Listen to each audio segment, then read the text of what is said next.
আসসালামু আলাইকুম। প্রিয় দর্শক, অন্য মঞ্চের আলোচনায় আপনাদের সকলকে আমন্ত্রণ জানাচ্ছি। আজ আমাদের আমন্ত্রিত অতিথি হয়ে আমাদের সঙ্গে আছেন তারেক রহমানের দায়িত্ব নেবার মাত্র ৪৫ দিনের মধ্যেই দেশবাসীর জন্য ভীষণ সংবাদ। বাংলাদেশ পৃথিবীর মধ্যে আবার প্রথম হতে যাচ্ছে। বিস্তারিত জানবার জন্য শেষ পর্যন্ত ভিডিওটি দেখুন।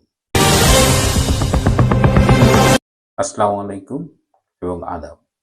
আজকে ইন্ডিপেন্ডেন্স পত্রিকায় একটি খবর দেখলাম। খবরটি প্রকাশিত হয়েছে গতকাল ১লা এপ্রিল।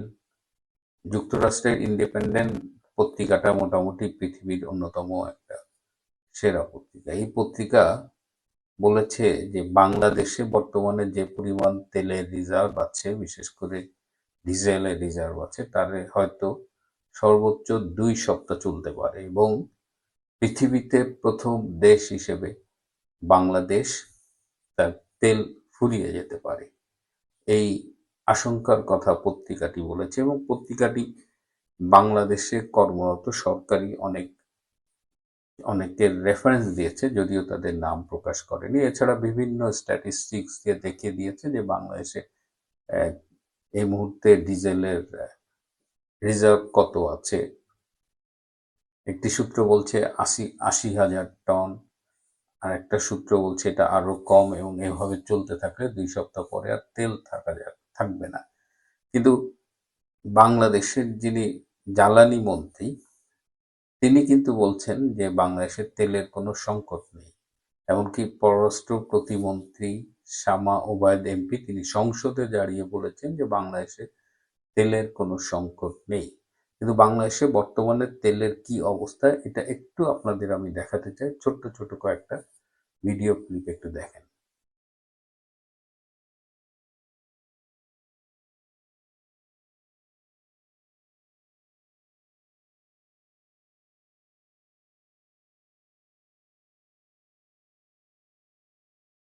তেলের দাম বাড়ছে না এবং পর্যাপ্ত তেল গণপরিবহনে নিশ্চিত করা হবে। না পাচ্ছে না, মালিকরা এখানে আছে, পাচ্ছে না এরকম বলার কোনো সুযোগ নেই। কাজ আছে, পাচ্ছে তেল, আর তেল পাচ্ছে, পর্যাপ্ত হারে তেল পাচ্ছে, পাচ্ছে। কোথায় গিয়ে তেল পাচ্ছে না আমাকে বলেন, কোন পাম্পে গিয়ে পর্যাপ্ত তেল পাচ্ছে না? মালিক সমিতির নেতারা এখানে আছেন, বিচ্ছিন্ন ভাবে না, আপনাদের সমিতির নেতারা এখানে আছেন, আমাকে জ্ঞাত করেন, তেল দেওয়ার দায়িত্ব আমার। পাচ্ছেন?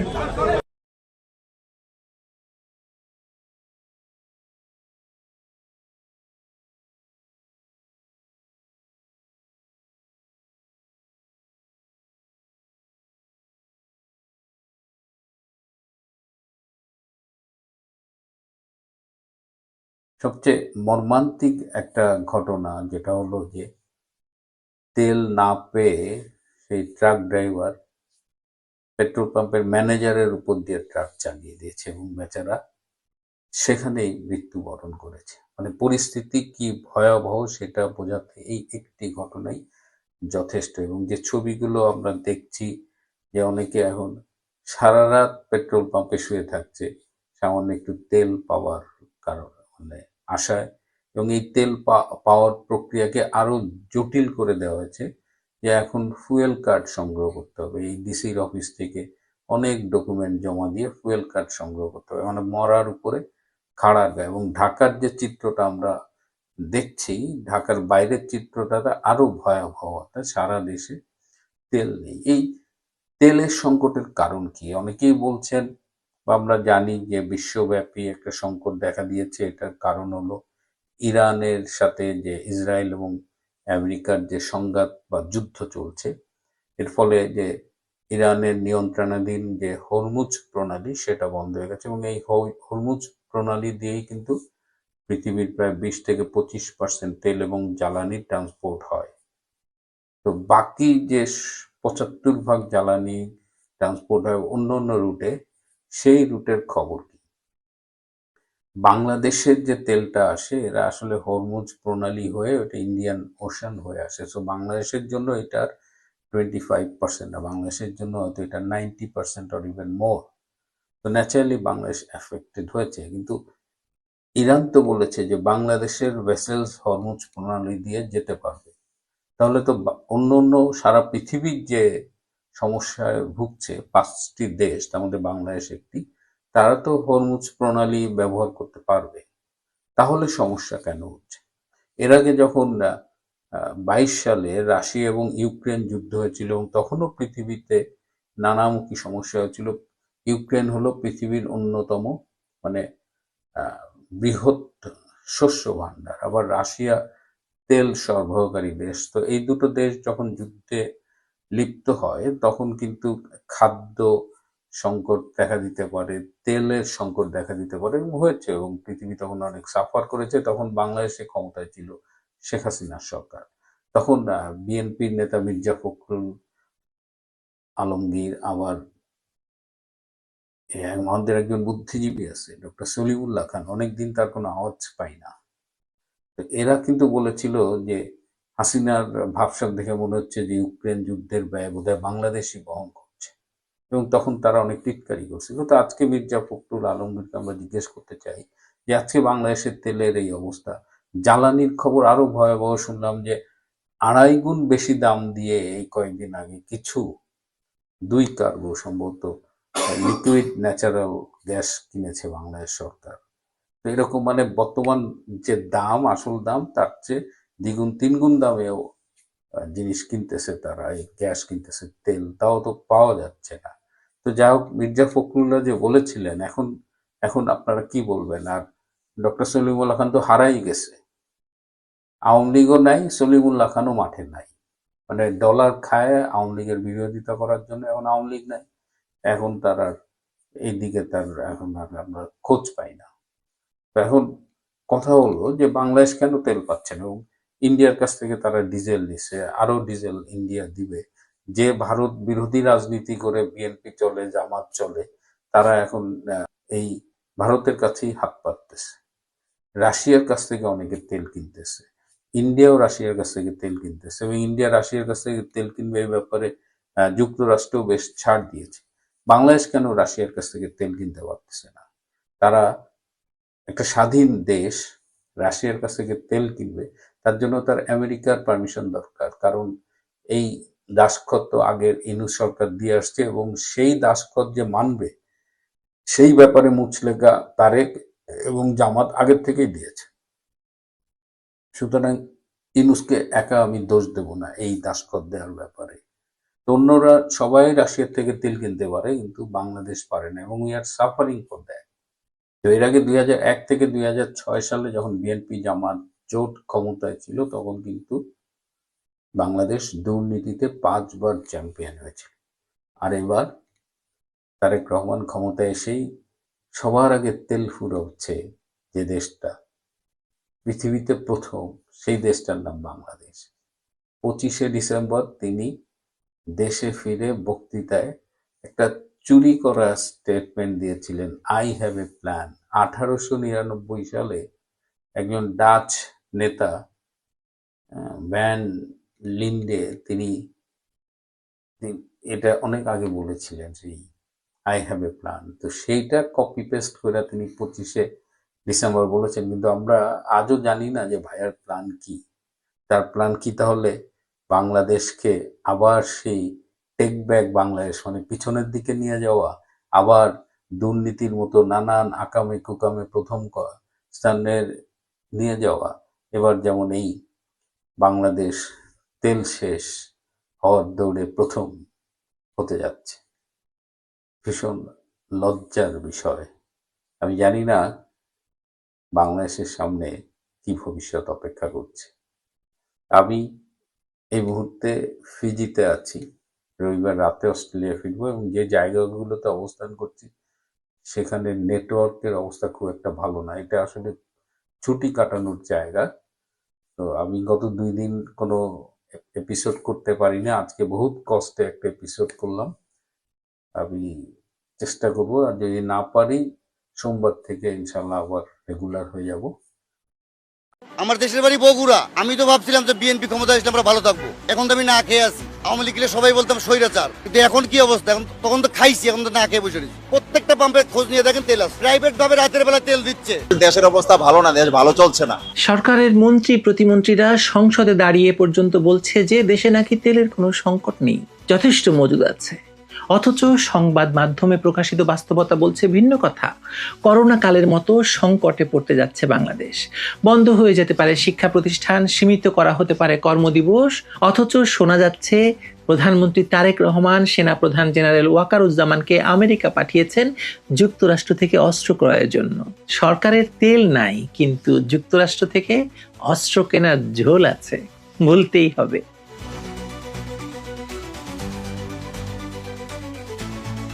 সংসদে জ্বালানি মন্ত্রণালয়ের মন্ত্রী থেকে শুরু করে সরকারের ঊর্ধ্বতন কর্মকর্তারা একই সুরে বলে চলেছেন যে দেশে তেলের মজুদ পর্যাপ্ত, কোনো সংকট নেই। কিন্তু ঢাকা, চট্টগ্রাম সহ দেশের বিভিন্ন শহরে পেট্রোল পাম্পে যে দীর্ঘ লাইন, সাধারণ মানুষের যে হাহাকার, তাতে বোঝা যায় যে সরকারি বক্তব্যের সঙ্গে প্রাত্যহিক জীবনের সংঘাত রয়েছে। করোনা মহামারীর সময়ের মতো পরিস্থিতি আবারও তৈরি হতে চলেছে বাংলাদেশে। শিক্ষা প্রতিষ্ঠান বন্ধ হয়ে যাওয়ার সম্ভাবনা তৈরি হচ্ছে। সরকারি বেসরকারি অফিসের কর্মদিবস সীমিত করার পরিকল্পনা করা হচ্ছে। এমনকি কর্মকর্তাদের জন্য ওয়ার্ক ফ্রম হোম বা ঘরে বসে কাজ করার ব্যবস্থায় পুনরায় চালু করার কথাও ভাবছে সরকার। আর ওদিকে প্রধানমন্ত্রী তারেক রহমানের হয়ে সেনাপ্রধান জেনারেল ওয়াকারুজ্জামান আমেরিকা গিয়েছেন সরকারি সফরে। শোনা যাচ্ছে সরকারি সফরের আড়ালে আছে আমেরিকা থেকে অস্ত্র কেনার দেন দরবার। গত 28শে মার্চ 5 দিনের সরকারি সফরে যুক্তরাষ্ট্র গেছেন সেনাবাহিনী প্রধান। আইএসপিআর এর বিবৃতিতে বলা হয়েছে তিনি জর্জিয়া স্টেট ক্যাপিটালের উদ্যোগে জাতিসংঘ শান্তিরক্ষা মিশনে বাংলাদেশি শান্তিরক্ষীদের প্রশংসনীয় অবদানের স্বীকৃতি স্বরূপ একটি সম্মাননা প্রস্তাব গ্রহণ এবং সিনেট চেম্বারে বিশেষ লেকচার অনুষ্ঠানে উপস্থিত থাকবেন। তবে সরকারি বিবৃতির আড়ালে আসল উদ্দেশ্য সম্পর্কে সূত্রগুলো বলছে যে সেনাপ্রধান মার্কিন সেনাবাহিনীর উচ্চপদস্থ কর্মকর্তাদের সঙ্গে দ্বিপক্ষীয় বৈঠক করবেন, যেখানে প্রতিরক্ষা সহযোগিতা, সামরিক প্রশিক্ষণ, প্রযুক্তিগত সক্ষমতা বৃদ্ধি এবং সর্বোপরি অস্ত্র ক্রয় নিয়ে আলোচনা হবে।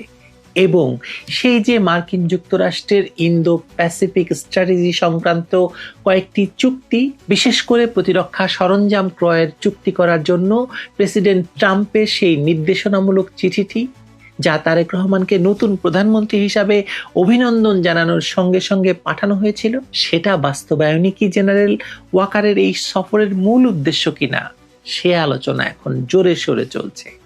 এই সফরের পটভূমি আরো বেশি তাৎপর্যপূর্ণ যখন দেখা যায় গত 26শে মার্চ স্বাধীনতা দিবসের কুচকাওয়াজ পরিদর্শনের পর প্রধানমন্ত্রী তারেক রহমান 3 বাহিনী প্রধানকে বলেছিলেন তিনি বাংলাদেশের সশস্ত্র বাহিনীকে আরো শক্তিশালী করতে চান। তার বাবা জেনারেল জিয়াউর রহমানের সেনা পরিবারের সন্তান হিসেবে তিনি সেনাবাহিনীর গুরুত্ব বুঝতে পারেন বলেও তিনি মন্তব্য করেছিলেন এবং তা টিভিতে, রিলসে মানুষ দেখেছে, সামাজিক যোগাযোগ মাধ্যমে ছড়িয়ে দেওয়া হয়েছিল।